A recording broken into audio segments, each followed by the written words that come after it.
Maganda at maluwalhating araw po sa inyong lahat. Ngayong ikasyam ng buwan ng Setyembre taong 2020. Ako po ang inyong lingkod ng bayan, Salvador Panelo, nagbibigay pugay sa inyong lahat.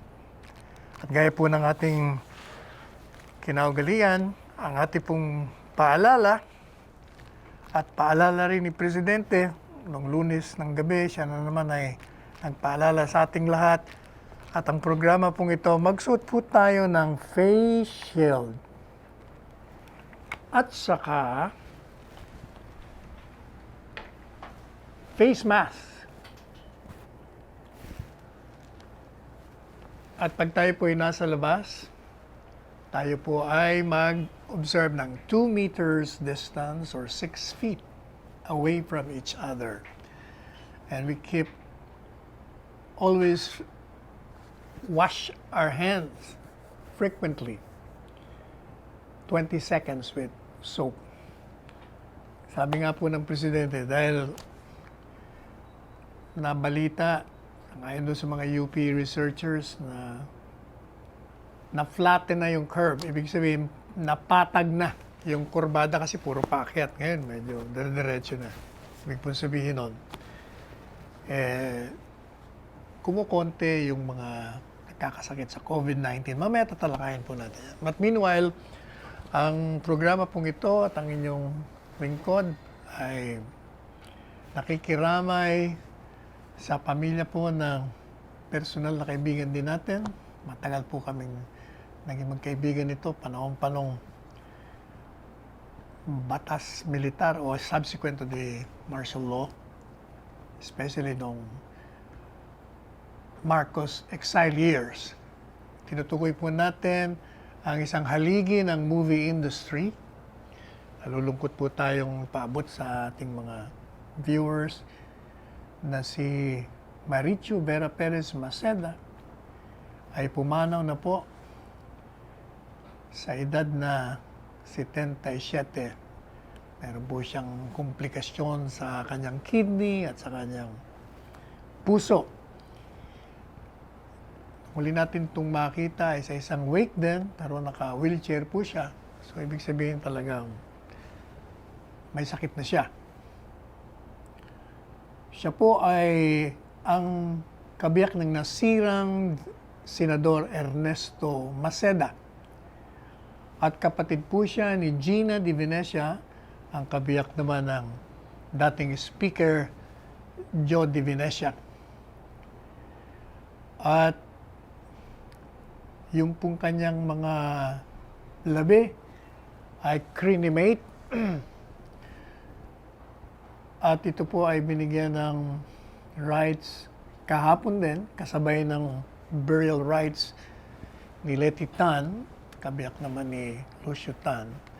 Diyan po sa Sampaguita Studio Chapel.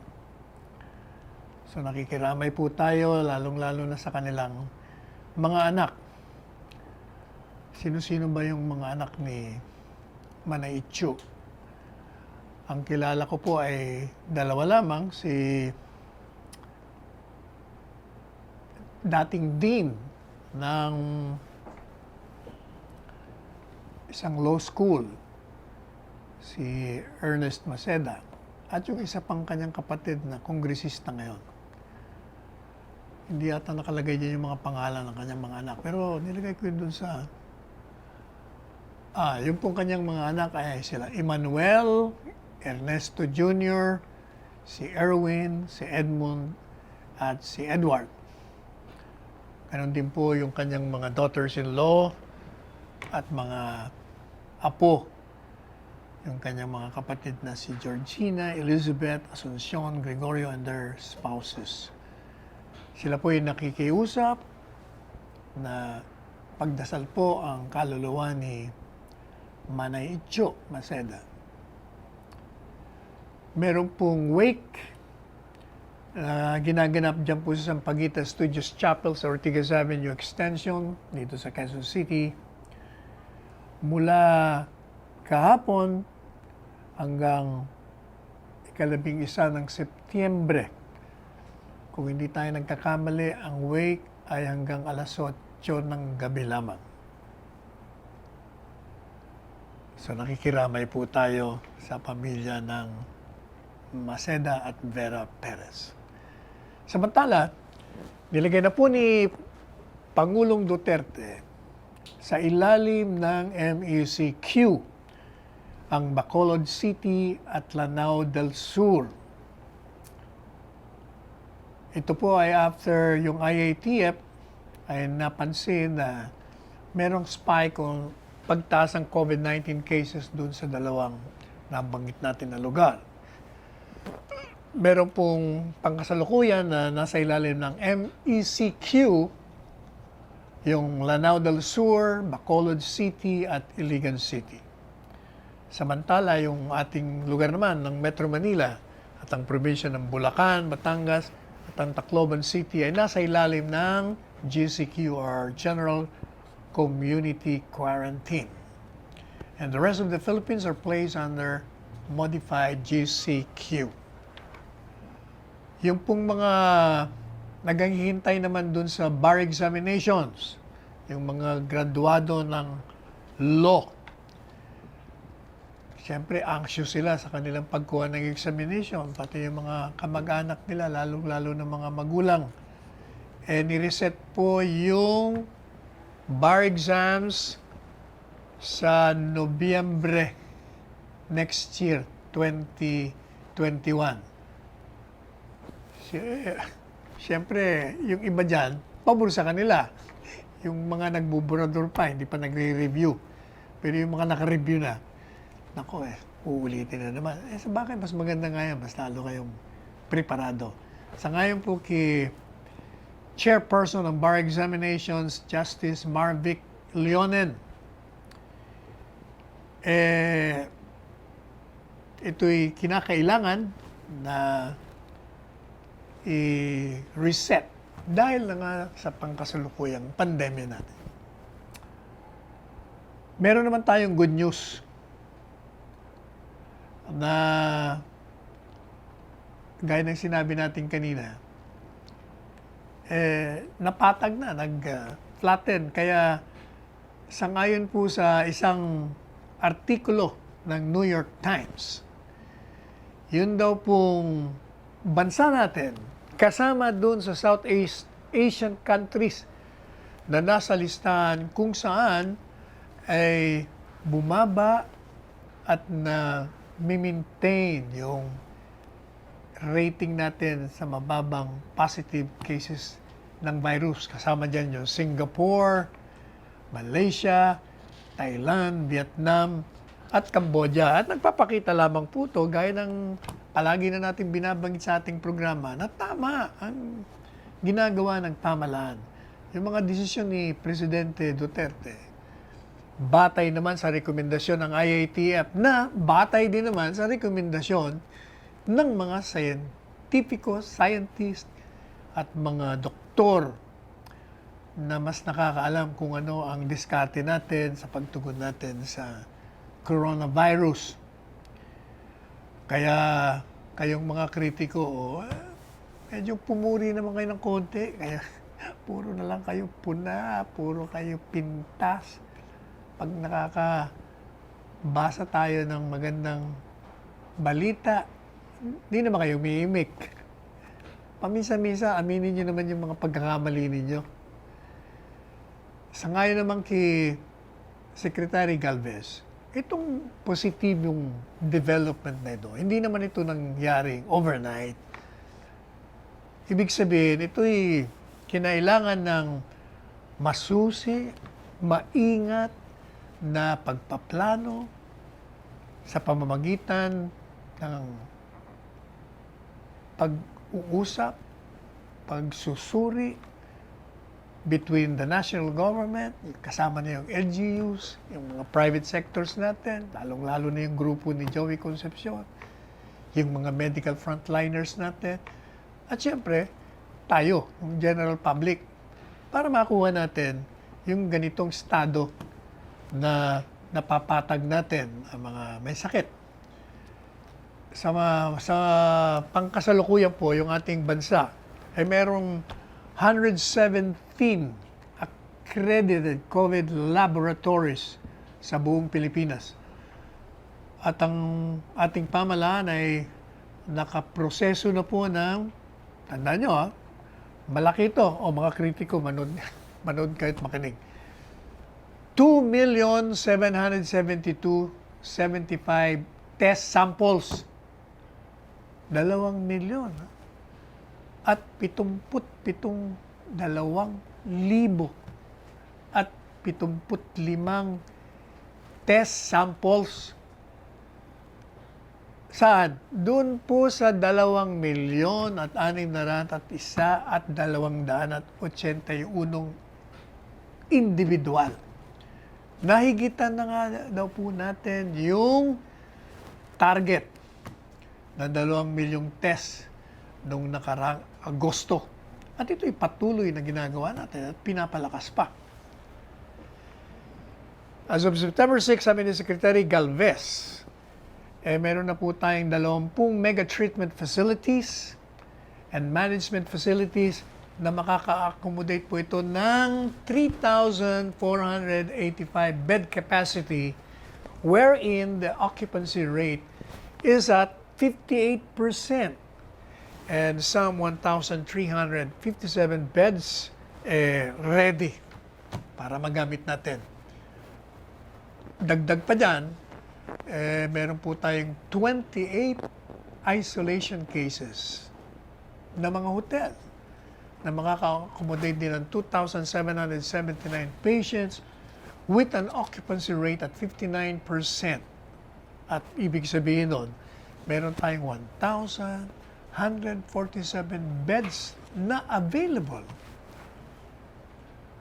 At kaugnay po dito, yung Department of Health naman natin, nagpahayag na meron na tayong One Hospital Command Center. Kung baga meron po tayong isang command center ng mga impormasyon na papasok at makakaresponde kagad tayo. Meron tayong network ng mga ospital, mga quarantine facilities, mga medical transportation. At ito po ay maganda sapagkat pag meron tayong problema kaugnay dito sa COVID-19, madali tayo makarespond. Sa tawag lamang, i-refer mo agad. Kailangan ambulansya, padala ng ambulansya. Kailangan dalhin dun sa ospital o quarantine center o isolation center, lahat po yan. Kung baga meron na tayong database, madali na. Yan po ang kagandahan. Dalit sabi, nag-i-improve tayo. Kaya yung pong mga gustong tumawag, ito po ang number. Sa landline, 02886-505. Tapos 00. Yun naman po sa cellphone, you can call 0915-777-7777. O, daling tandaan. At saka 0919-977-3333. Iscan nyo lang po yung quick response QR code. Samantala, sabi naman po ng Department of Public Works and Highways, patuloy po silang gumagawa, nagtatayo ng mga isolation facilities across the country, sa buong Pilipinas, upang tugunan itong COVID-19 ng iba't ibang LGUs natin. At na kumpleto na raw po nila yung 340 isolation and treatment facilities at 262 more ang halos matatapos na by the end of September. At meron din po sila mga ginagawang dormitoryo para sa mga frontline medical health workers para hindi na kailangan umuwi. Malapit sa kanilang pinagtatrabahuan. Babalikan po natin kayo makalipas ang ilang segundong paalala sa ating istasyon.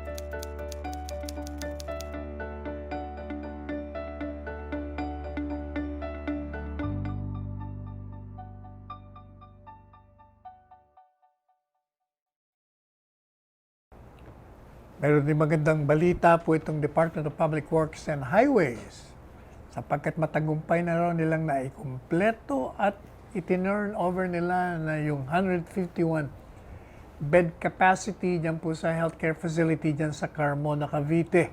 Sabi po ni Secretary Mark Villar, yung pong evacuation center dyan sa Barangay Lantic, Carmona, Cavite, kinonvert na nila into a mega isolation facility na mapapacilitate po yung treatment and care of COVID-19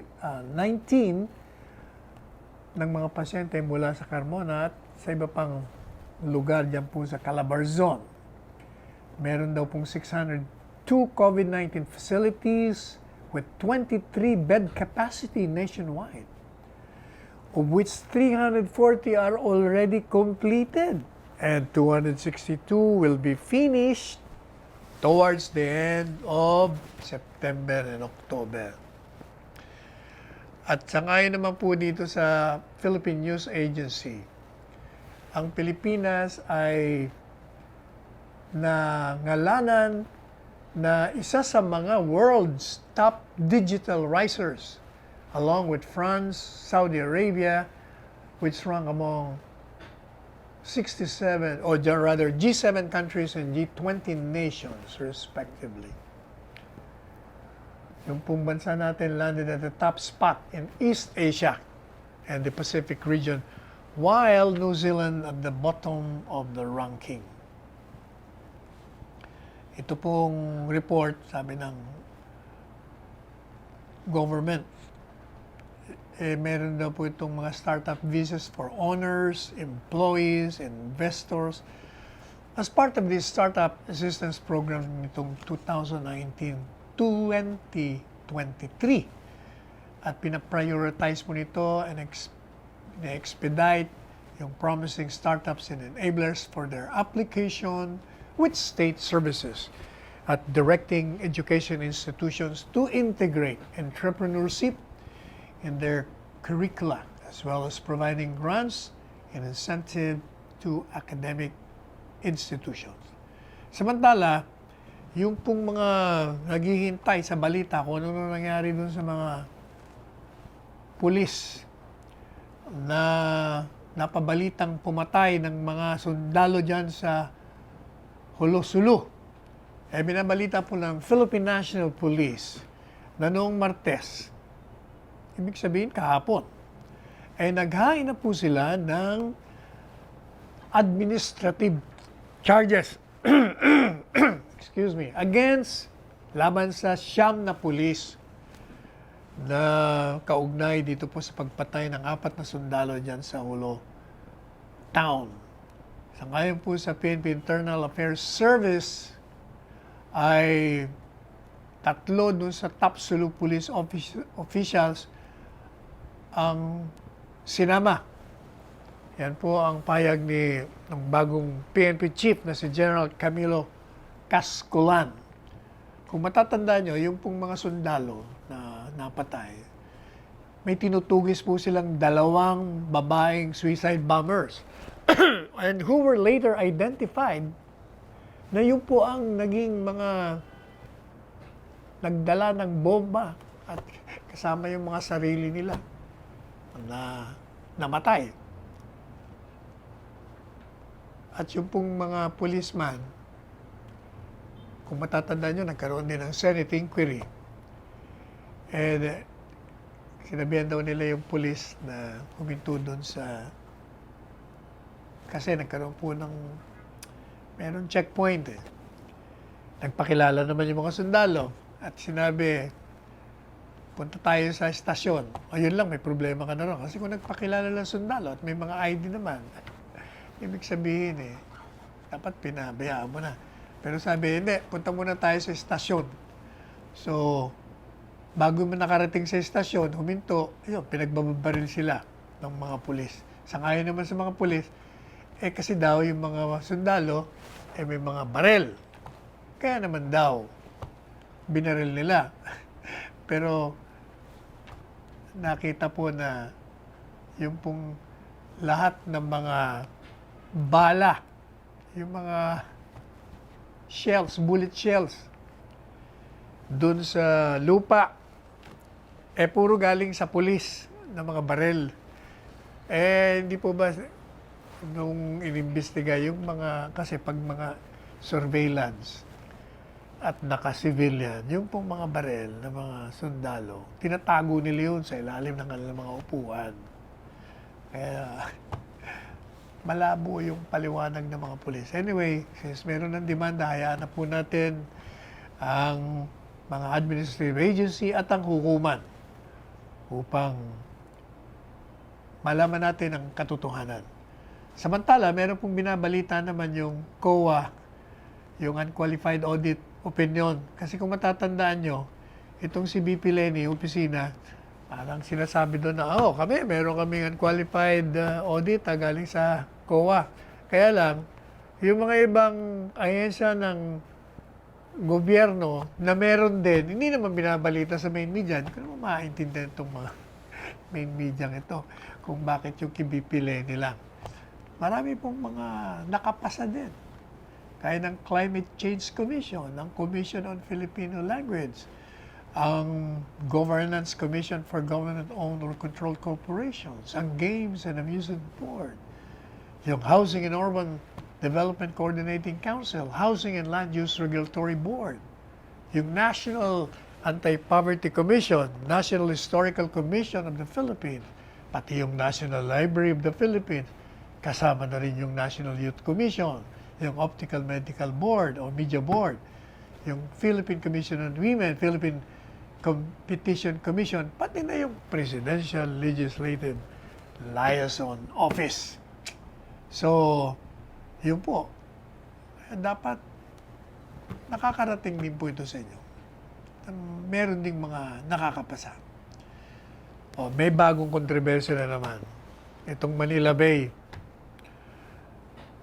Kung matatandaan nyo, itong isang araw, mga kritiko na naman, the usual suspects, kinikriticize na naman yung ginagawang paglalagay ng white sand na actually, yung pong white sand, mga dolomite rocks para pagandahin yung lugar na yun. Kasi dati, mga basura po yung nandun eh.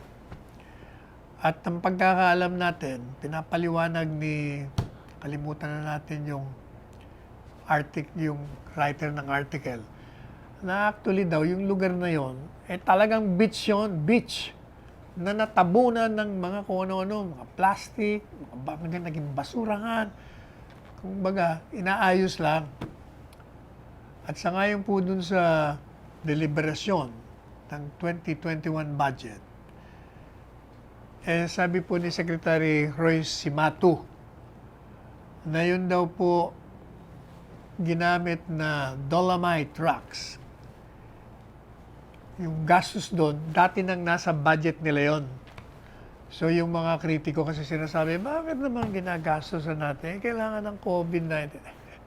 Meron lang ang budget dati doon. Meron din tayong budget sa COVID-19. At saka, sinasabi po kasi ng mga kumukontra, na delikado yung dolomite rocks na yan. Sapagkat, baka magkasakit yung tao dyan na maamoy, may lungs, tatamaan, kasi sasama sa aire. Pero, sinagot siya ni Secretary Roy. Sabi niya, yung sinasabi niyo, totoo lang yan kung parang mga buhangin, yung ganun kumbaga ganun kaninipis yung mga, parang yung sa Boracay, parang yung sand po doon parang powder. Kasi pag powder, siyempre, pwedeng lumipad dyan sa aire. Pero ito daw po yung mga maliliit na bato. Hindi naman ito sasama sa aire. Kumbaga, sinuri po nila yan, pinag-aralan nila yan, pinasailalim sa research, nakita nila na ito'y ligtas. Isa pa, yung pong mga kumukontra dyan, nakakalimutan nyo na itong gobyerno ay sinusunod lamang yung utos ng Korte Suprema. sapagkat may nagdemanda kasi sa gobyerno na hindi ginagawa yung paglilinis dyan sa Manila Bay na punong-puno ng basura, maraming magkakasakit, maraming erosions. Yun nga ang ginawa po ng gobyerno. Kaya kasama po yan. Sabi naman ng iba, bakit naman kasi hindi lang yung COVID-19 mag-focus tayo. Kayo naman, alam po ninyo, ang pamahalaan, maraming kanya-kanyang departamento yan. Yung DSWD ngayon, at ang DOH, yun ang mga lead agency sa pagtugon sa COVID-19. DSWD para sa mga ayuda, sa mga SAP. Yung DILG naman para sa LGUs para magkipag-ugnayan sa national government, how to respond properly. Yun naman DOH sa pag-test, pag-isolate, pag-treat. Yung iba, ay di syempre, kung ano yung trabaho nila, yun ang gagampanan nila. Pero kahit na nga yun, tingnan mo Secretary Roy, DNR yan, pero naatasan ni Presidente na pumunta sa Cebu at ayusin doon. Madalit sabi, magmumultitasking tayo. Actually, hindi nga multitasking, may kanya-kanya nga assignment eh. Ibig sabihin, hindi, alam po ninyo, ganito yun, no? We have to live with the virus. Whether we like it or not, it's there. It cannot chain us. Hindi po pwedeng tayo kadinahan ito maging sagabal sa ating ginagawa sa araw-araw.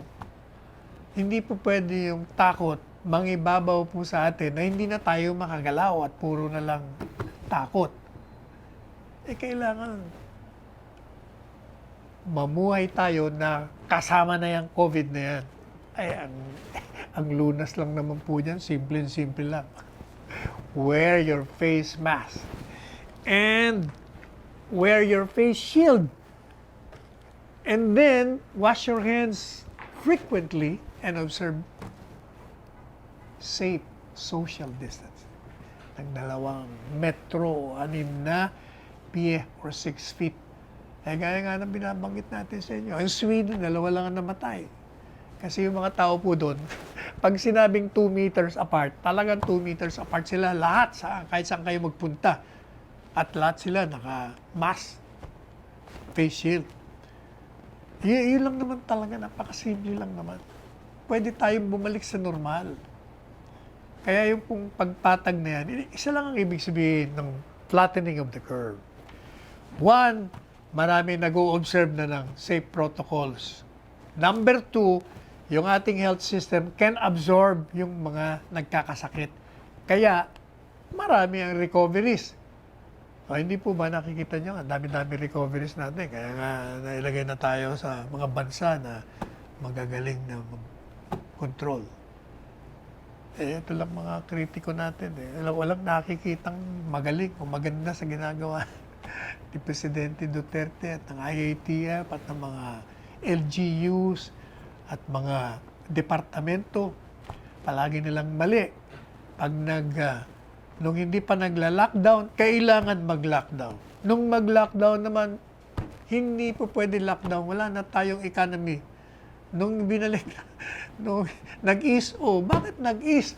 Ang dami tuloy namamatay. Sala kayo sa lamig. Sala kayo sa init. Isa lang ibig sabihin niyan. Gusto nyo lang na mamuna, mamintas. Talagang puro lang kayo oposisyon. Anyway, meron naman pong natatandaan nyo, hindi po ba yung mga nasa oposisyon at mga ilang senador na gustong pagbitiw sa tungkulin itong si Secretary Duque. Kasi daw dahil dun sa PhilHealth, kasi daw siya ang chairman dun. Bakit daw hindi niya alam yung mga nangyayari dun? Pero sabi naman Secretary Duque, basta ako malinis, wala akong kinalaman sa korupsyon. Sabi naman ng Presidente, tiwala ako sa iyo.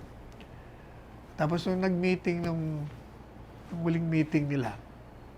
Sabihan siya ni Presidente Duterte. Napanood natin.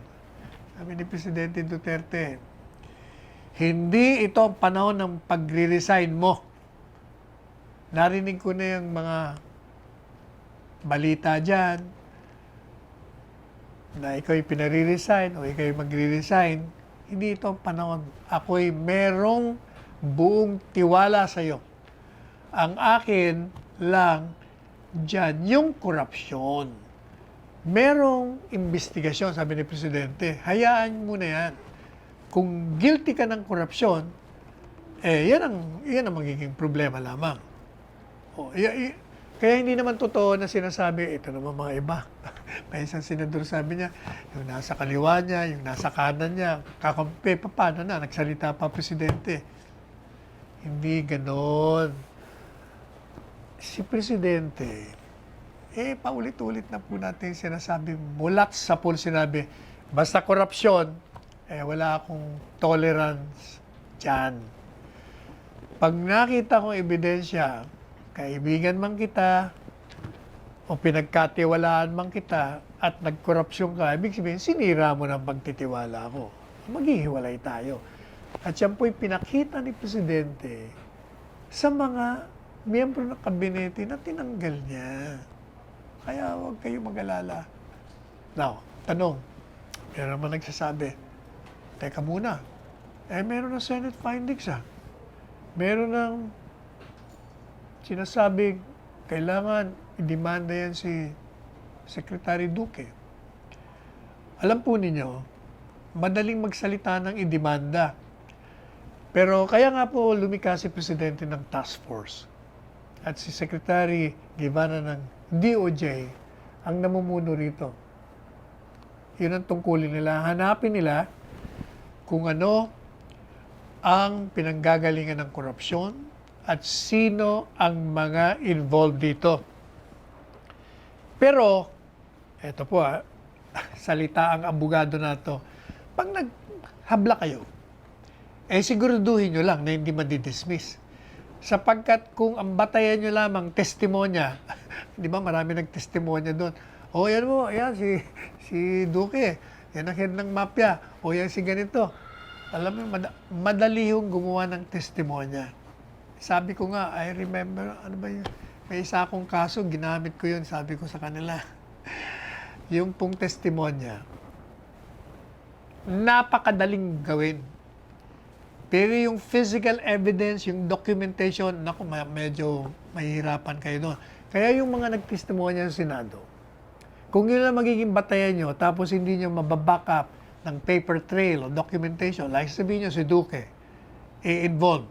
Tapos lahat ng mga kontrata, yung release ng pera, wala man siyang pirma, yun nga sinasabi niya, paano naman ako makakano dyan? Hindi na nga ako nakakatulog, paano? Dahil sa ginawa nyo sa akin. Napaka-unfair naman. Yun po ang sinasabi. Kaya hantay na lang natin sila Secretary Guevara, kasi mga abogado yun So titingnan nila, if this can stand up in court, they will file charges regardless of who they are. Maniwala kayo. Pero kung hindi, hindi nyo mako-convict, di-dismiss lang, kahihaya lang kayo, huwag nyo nang gawin. Yun po ang ating posisyon dyan. Samantala, konti pong paalala sa ating istasyon muli at babalikan natin kayo.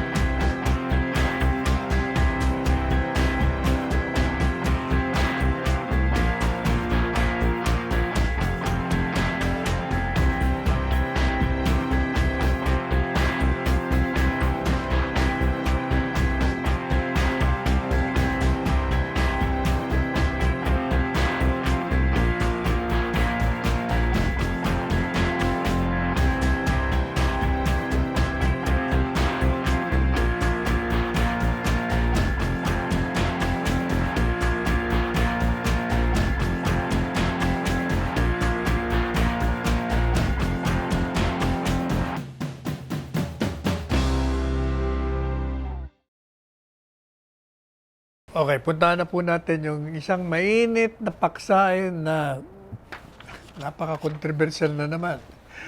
And as usual, di pa ba sabi ko sa inyo, when the opposition, the critics and the detractors see an issue that they can use against this government, against the president, nako, they will pounce on it. Sigurado kukunin kagad nila at katakot-takot na makakarinig tayo ng puna, ng sisi, ng pintas, ng batikos, ng mura. Eto na, dumating na. Anong background itong tinutukoy natin? Ito po yung US Marine na si Joseph Scott Pemberton. Kung matatandaan po ninyo, nagkaroon ito ng kaso 10 years ago. Meron po siyang napatay na isang transgender. Ang pagkaalam niya, babae. Nung matuklasan niyang lalaki, di siyempre, madalit sabi, nagwala. Napatay niya. Nagkaroon po ng paglilitis. Kasi po under the supposed to be, merong visiting forces agreement sa ilalim po nun, merong mga kasunduan doon kung kailan tayo pwedeng magkaroon ng jurisdiction. Naka-assume naman tayo ng jurisdiction. So nilitis. Nagkaroon ngayon ng sentensya. Pero doon po sa paglilitis, napatunayan doon kasi dinidemanda nila murder. Pero sabi ng hukuman, merong mitigating circumstance ng passion and obfuscation.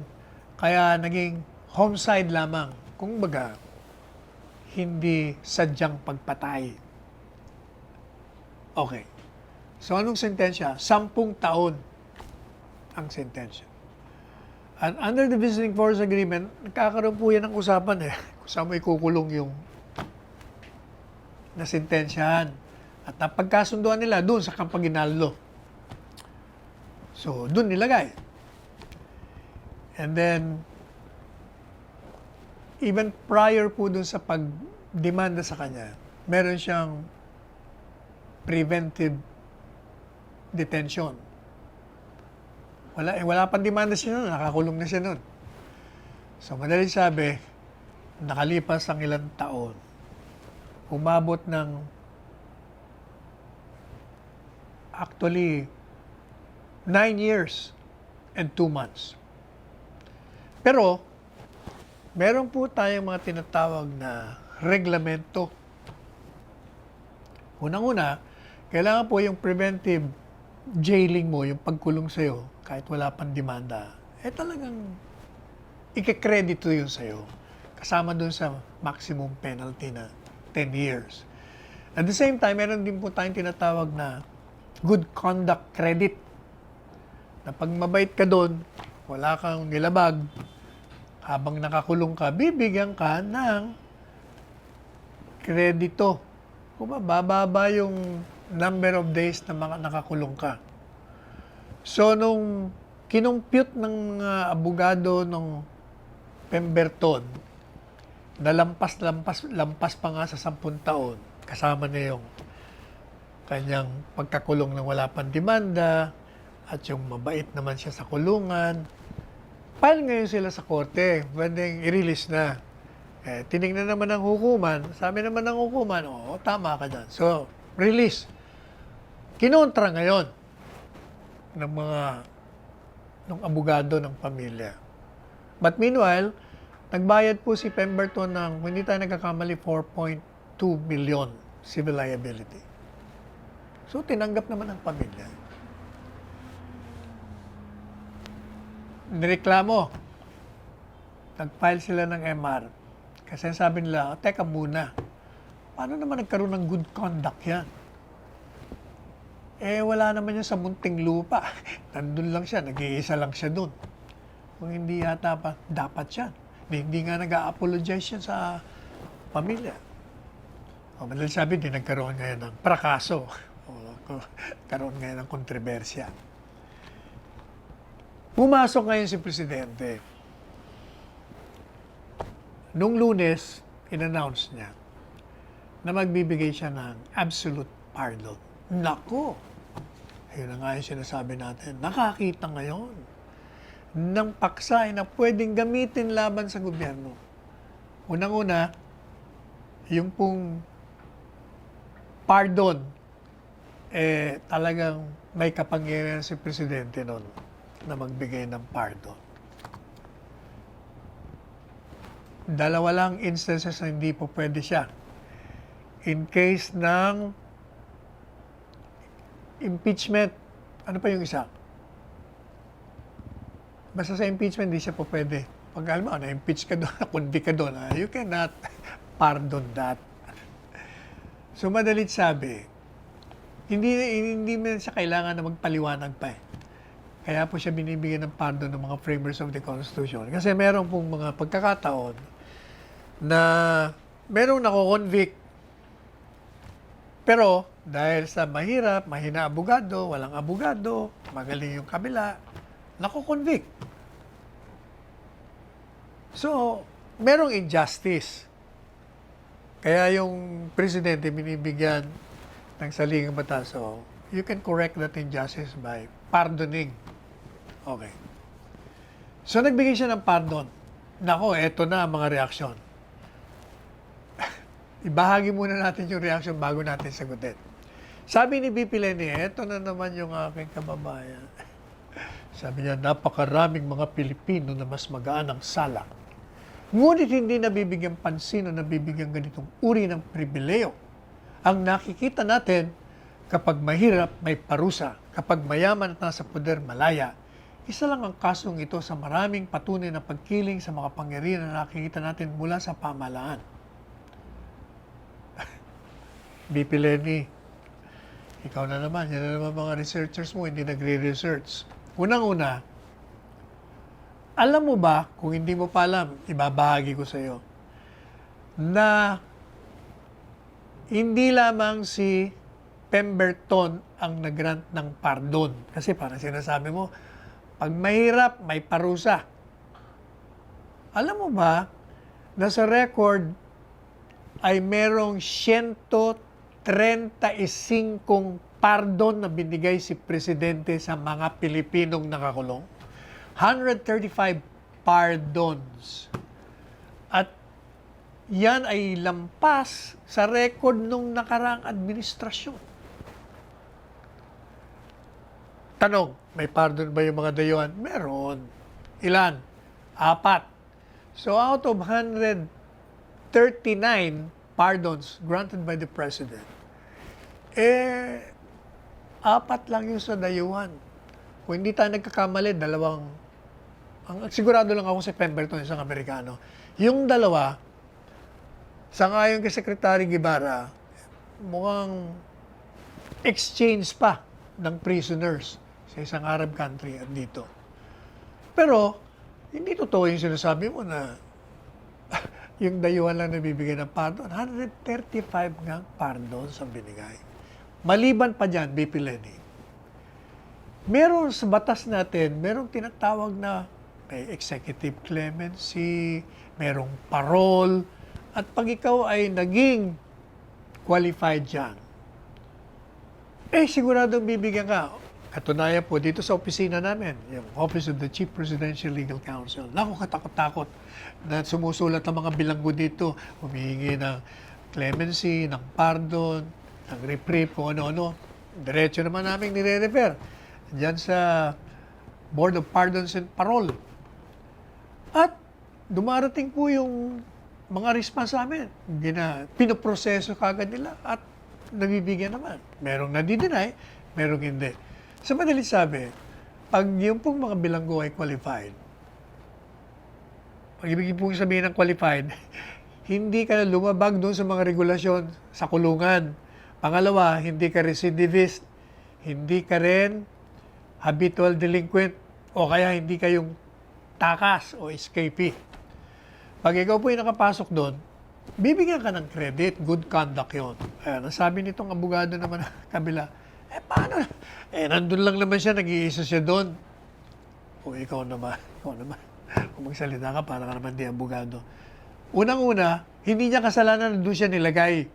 Yun nga ang kasunduan doon siya ilalagay. Pangalawa, kahit ka nag-iisa, hindi ibig sabihin na hindi ka na, kasi sabi niya, yung sa Muntinlupa, maraming tao doon. Doon, malalaman mo kung good conduct ka doon kasi marami kang ka-deal doon. Ay, kahit ka pa nag-iisa, pwede ka naman magwala. Isa, pwede ka magdala ng mga labag sa batas na ipasok mo sa kulungan, yung mga pornographic materials. Pangalawa, labag na mag-entertain ka ng mga hindi dapat, wala sa listahan na pwedeng pumunta sa'yo. Pangatlo, pwede kang mag-drug din doon, mag-shabu-shabu ka doon. Pangapat, pwede kang pumasok ng babae doon kung malakas ka sa mga gawa. Madalit sabi. Sabi nga ni Presidente, wala namang sinasabing marin na may ginawa ito. So, bakit naman hindi nyo bibigyan ng good conduct? So, ibig sabihin, mukhang hindi patas ang labanan nito. Unfair. Kaya dapat, sabi niya, kailangan fair tayo. Kaya binigyan niya ng absolute pardon para mawala na yung mga tanong na may good conduct ka ba o hindi. Wala nga eh. Pangalawa, alam po ninyo, 9 years and 2 months na pagkulong. Assuming na hindi siya entitled doon sinasabi niyang good conduct. Mariosep naman. 8 buwan na lang bago yung binigay ng hukuman, maximum penalty. Ano pa naman ang gusto natin? Tayo ay sumusunod sa batas. Huwag nating gamitin po yung emosyon natin. We're ruled by law. Kaya nga may tinatawag tayong rule of law. Kung ano yung nakalagay sa batas, sundin po natin. The law says every prisoner is entitled to good conduct. Wala pong sinasabi doon na dayuhan ka, hindi ka pwede. Hindi rin sinasabi doon, pag nakakulong ka mag-isa, hindi ka rin pwede ng good conduct. Kumbaga, when the law does not distinguish, we should not distinguish. That's basic in law. Pangalawa, hindi niya kakasalanan na nilagay siya doon eh. Wala nga siyang choice. Pangatlo, wala ngang reklamo sa kanya. Yung mga gwardiya niya, wala namang sinabing may ginawa siyang mali o labag sa reglamento nila. So madalit sabi, si Presidente bilang isang abogado, kaya nga ang kagandahan nito, abogado pa. Presidente, abogado pa. Alam niya yung kanyang batas. He has the absolute authority to grant pardon. So binigyan niya, kasi nga, hindi ba sabi ko nga sa inyo, kaya yung binigyan ng framers of the Constitution, pag merong injustice, pag nagkaroon ng walang katarungan sa isang kaso, yon ang remedyo. Kaya mali yung sinasabi mo, VP Lenny, ikaw din, Kiko, mali rin yung sinasabi mo na kapag Pilipino ang nagkasala, death penalty. Wala nga pa nga tayong death penalty ngayon eh. Merong panukalang batas, hindi pa nga na-aprobahan yan sa mga heinous crimes. At marami na po, kung hindi nyo alam, tingnan nyo yung record. Marami na ang napalaya, lalo na po yung mga may sakit, na matagal nang nakakulong doon, mga life imprisonment, na humingi ng kanilang sumulat, ni-refer natin, at ang ginawa nila, nag-apply din. Marami rin pong yung mga matatanda na, at may mga sakit na mamamatay na doon. Pinalaya po yan. Marami pong record na ganyan. Kaya mali po yung sinasabi ninyo. Kiko Pangilinan, Senador. Sabi ko nga siya, magpunsulta ka kay Anthony Pangilinan. Magaling yun. Yung nakakabata mong kapatid. O ito rin si Chel Jokno, hindi na sinasabi. Pag Pilipino daw, bitay. O, alam mo ba, kayong mga nasa oposisyon, na si Presidente Aquino merong pinardon. Ano nga bang pangalan ng pinardon na Amerikanong yun?